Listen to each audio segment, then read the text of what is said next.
कहानी उस दुनिया से शुरू होती है जहां वैश्विक तबाही हुए पूरे 3 साल बीत चुके होते हैं, जब पृथ्वी पर रहस्यमयी और बेहद खतरनाक जीव दिखाई देने लगे थे। ये जीव इंसानों पर अचानक हमला करते थे और उन्हें बेरहमी से मौत के घाट उतार देते थे। कई बड़े शहरों में तो एक भी इंसान जिंदा नहीं बच पाया था। इन डरावने प्राणियों को लोग रिपर्स कहने लगे थे, लेकिन ये आए क्यों और कहां से आए, इसकी असली वजह किसी को भी नहीं पता थी। हालांकि रिपर्स की एक बड़ी कमजोरी सामने आई थी। वे पहाड़ी इलाकों और बहुत अधिक ऊंचाई पर नहीं जा सकते थे। खास तौर पर वे 8000 फीट से ज्यादा ऊंचाई पार करने में पूरी तरह असमर्थ थे।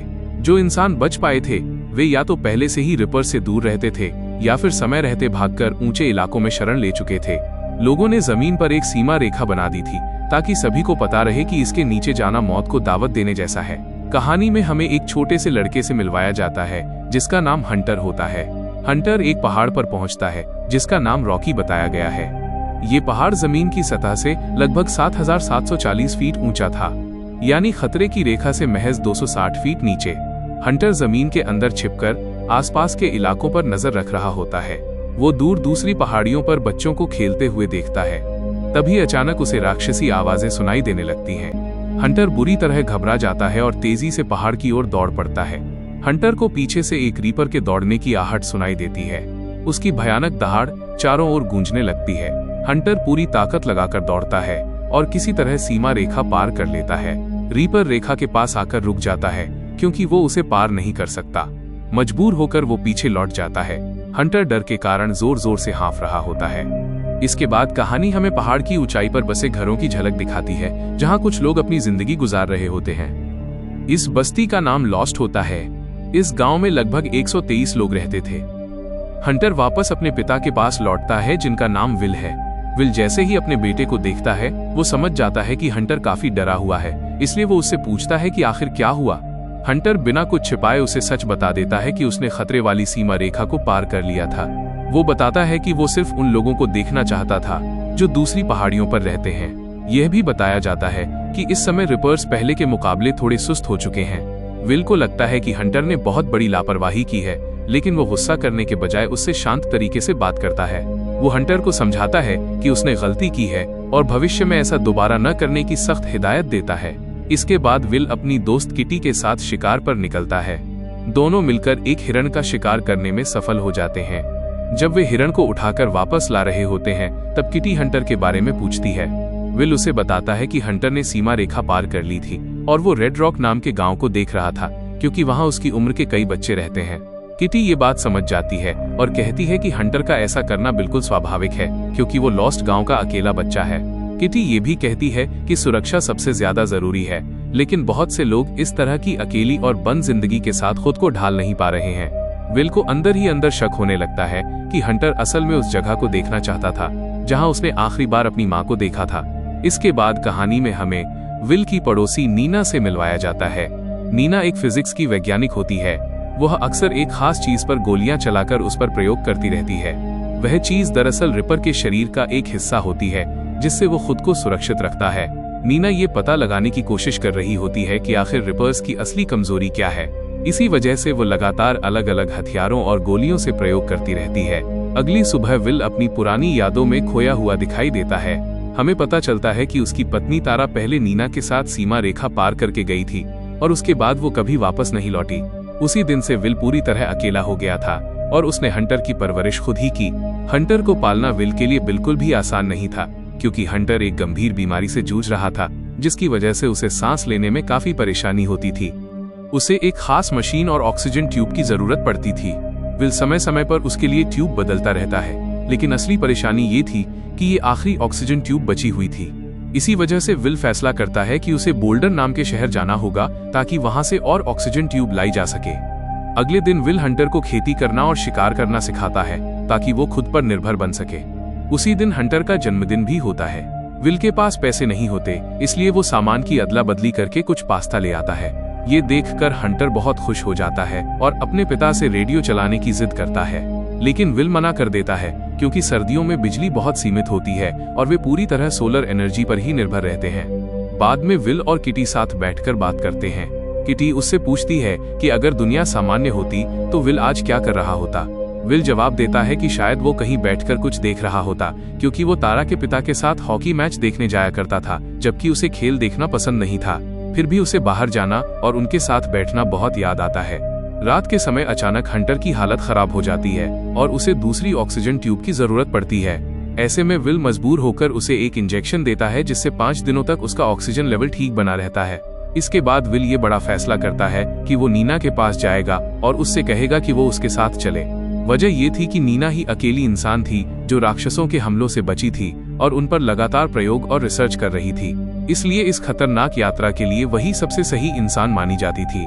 उनकी बातचीत से यह भी सामने आता है कि पहले नीना ही तारा यानी विल की पत्नी को अपने साथ सीमा रेखा पार कर ले गई थी, क्योंकि वह अपनी लैब तक पहुंचना चाहती थी, और उसी दिन के बाद तारा कभी वापस नहीं लौटी। इसी कारण विल नीना से बहुत नफरत करता था, क्योंकि उसे लगता था कि उसी की वजह से उसकी पत्नी की मौत हुई। फिर भी वो नीना से कहता है कि उसे उसके साथ बोल्डर शहर जाना ही होगा। सिर्फ अपने अनुभव के चलते नीना उसे बताती है कि उसे उम्मीद नहीं थी कि विल वहां जाने का फैसला करेगा, क्योंकि बोल्डर का रास्ता बेहद खतरनाक है और राक्षसों से भरा हुआ है। विल नीना से कहता है कि उसे पहाड़ों के बीच एक सुरक्षित रास्ता पता है, लेकिन नीना जवाब देती है कि उसे सारे नक्शे याद हैं और सच ये है कि कोई भी रास्ता पूरी तरह सुरक्षित नहीं है।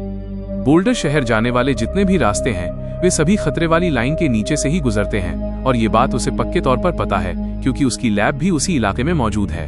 विल उसे समझाता है कि उसके पास कोई दूसरा विकल्प नहीं है, क्योंकि उसे ऑक्सीजन ट्यूब्स चाहिए और अगर वो नहीं लाया तो हंटर की जान चली जाएगी।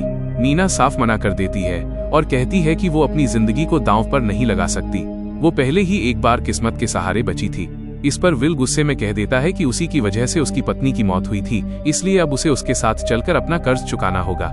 वो नीना से कहता है कि उसे पहाड़ों के बीच एक ऐसा रास्ता मालूम है जहां उन्हें सिर्फ 2 बार ही लाइन पार करनी पड़ेगी। वो ये भी कहता है कि नीना असल में राक्षसों पर हमला करने और उन्हें खत्म करने का मौका ढूंढ रही है। नीना उसे याद दिलाती है कि बोल्डर शहर लाइन से करीब 2000 मीटर नीचे है, और अगर वे किसी तरह वहां सुरक्षित पहुंच भी गए तो वहां राक्षस पहले से उनका इंतजार कर रहे होंगे। एक ही राक्षस उन दोनों को मारने के लिए काफी है। विल कहता है कि वो ये सब जानता है, लेकिन फिर भी उसके पास कोई और रास्ता नहीं है, और ये कहकर वो वहां से चला जाता है। अकेली रह जाने के बाद नीना उस पुराने हमले को याद करती है जब राक्षसों ने उस पर और तारा पर हमला किया था, और आखिरकार वो विल के साथ जाने का फैसला कर लेती है। विल अपनी एक पड़ोसन से कहता है कि जब तक वो वापस ना आए वो हंटर का ख्याल रखे। इसके बाद वो अपने दोस्त टिम के पास जाता है और वहां से हथियार और खास गोलियां लेता है जो राक्षसों की हरकतों को कुछ हद तक धीमा कर सकती हैं। तभी किटी विल से मिलने आती है और उससे पूछती है कि उसने उसे यह क्यों नहीं बताया कि वो इतनी खतरनाक यात्रा पर जाने वाला है। वो कहती है कि वो उसे अकेला नहीं छोड़ेगी और उसके साथ जाएगी, साथ ही उससे एक हथियार देने को भी कहती है। विल उसे रोकने की कोशिश करता है और कहता है कि ये सफर बेहद जानलेवा है, लेकिन किटी साफ इनकार कर देती है। वो कहती है कि उसे किसी ऐसे इंसान की जरूरत है जो उसकी रक्षा कर सके, और वैसे भी वो यहाँ की बंद जिंदगी से तंग आ चुकी है और नीचे जाना चाहती है। विल बहुत समझाने की कोशिश करता है, लेकिन किटी अपनी जिद पर अड़ी रहती है। नीना भी नहीं चाहती कि किटी उनके साथ जाए। वो उसे समझाती है कि उसने कभी किसी राक्षस का सामना नहीं किया है और न ही उसने किसी इंसान को उनके हाथों मरते हुए देखा है। नीना आगे समझाती है कि किटी ने यह भी नहीं देखा है कि उन राक्षसों पर गोलियां भी कोई असर नहीं करती, यहाँ तक कि अगर कोई उनके सीधे चेहरे पर गोली मार दे तब भी वे जिंदा रहते हैं और सामने वाले को मार डालते हैं। नीना हर तरीके से किटी को डराने की कोशिश करती है ताकि वो पीछे हट जाए, लेकिन किटी उसकी किसी भी बात पर ध्यान नहीं देती और उनके साथ जाने का पक्का फैसला कर लेती है। आखिरकार विल अपने बेटे हंटर से अलविदा कहता है और उससे वादा करता है कि वो जल्द वापस लौटेगा। इसके बाद तीनों अपनी खतरनाक यात्रा पर निकल पड़ते हैं। नीना अपने साथ एक खास तरह का कंपास लाई होती है जिससे ये पता चल सकता था कि आसपास कोई राक्षस मौजूद है या नहीं। जब वे खतरे वाली लाइन के पास पहुंचते हैं तो नीना कंपास चालू करती है और पता चलता है कि आसपास फिलहाल कोई राक्षस नहीं है। रास्ते में उन्हें सेना की एक छोड़ी हुई गाड़ी मिलती है। विल उसे ध्यान से चेक करता है ताकि शायद उसे कोई हथियार, गोला बारूद या काम की चीज मिल जाए। वहीं किटी को वहां एक ऐसा पार्ट मिल जाता है जिसे वो अपने हथियार में फिट कर सकती थी, क्योंकि उसे हथियारों की थोड़ी बहुत जानकारी थी। इस दौरान नीना राक्षसों के पैरों के निशान ढूंढ रही होती है। तभी वो किटी से कह देती है कि उनकी इस यात्रा में उसकी कोई जरूरत नहीं है और वो सिर्फ विल की वजह से उनके साथ चली आई है। ये सुनकर किटी को गुस्सा आ जाता है और दोनों के बीच हाथापाई शुरू हो जाती है, जब तक कि विल बीच में आकर उन्हें अलग नहीं कर देता। नीना किटी को नजरअंदाज करती है और आगे बढ़ जाती है। थोड़ी दूर जाने के बाद उन्हें आसपास कुछ आवाजें सुनाई देती हैं, लेकिन बाद में पता चलता है कि वे घोड़ों की आवाजें थीं। वे हैरान हो जाते हैं कि इतने खतरनाक इलाके में घोड़े कैसे जिंदा हैं, लेकिन फिर भी आगे बढ़ते रहते हैं। कुछ समय बाद वे एक स्कीइंग वाले इलाके में पहुंच जाते हैं। इस जगह का नाम विस्टा होता है और ये समुद्र तल से लगभग 76,120 फुट की ऊंचाई पर स्थित थी। वे अब लगभग 8,000 फुट की सेफ लिमिट के काफी करीब पहुंच चुके होते हैं। तभी अचानक नीना के कंपास में अलर्ट बजने लगता है, जिससे पता चलता है कि पास ही एक रिवर मौजूद है। नीना दूर से उसे देख भी लेती है। आसपास के पेड़ हिलने लगते हैं और उसी वक्त उस रिवर के शरीर से एक अजीब तरह की बीम निकलती हुई दिखाई देती है। ये नजारा देखकर तीनों बुरी तरह डर जाते हैं। विल सुझाव देता है कि वे तेजी से भागकर लाइन क्रॉस कर लें, लेकिन नीना को लगता है कि वे समय पर वहां नहीं पहुंच पाएंगे।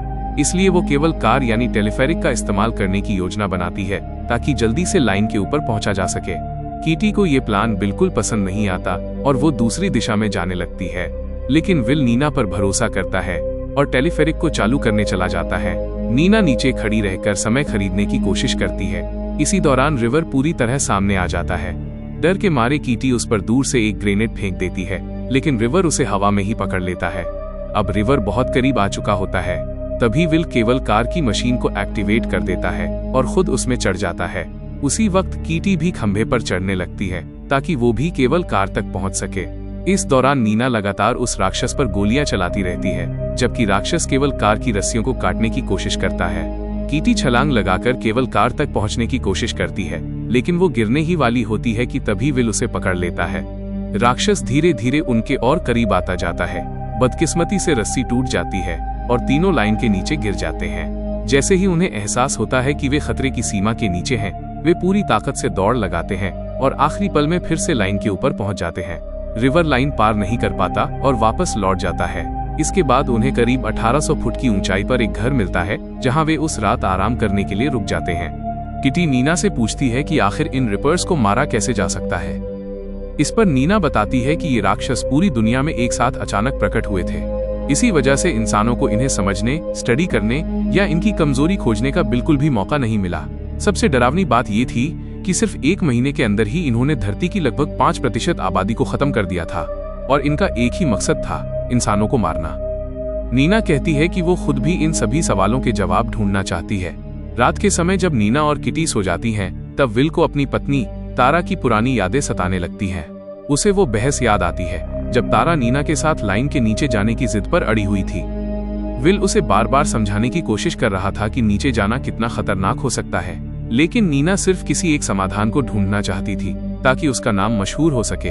तारा को पूरा भरोसा था कि नीना के पास रिपर्स को खत्म करने का कोई न कोई तरीका जरूर होगा। वो विल से कहती है कि 1 साल बाद वैसे भी हंटर की ऑक्सीजन ट्यूब खत्म हो जाएगी, तो अगर वे अभी नीचे जाएं या 1 साल बाद जाएं, इससे क्या फर्क पड़ता है। इस पर विल जवाब देता है कि फर्क ये है कि कम से कम 1 साल तक वो उसके साथ जिंदा तो रहेगी। अगली सुबह तीनों फिर से अपनी यात्रा शुरू करते हैं और पहाड़ों के अंदर बनी एक पुरानी माइंस तक पहुंच जाते हैं।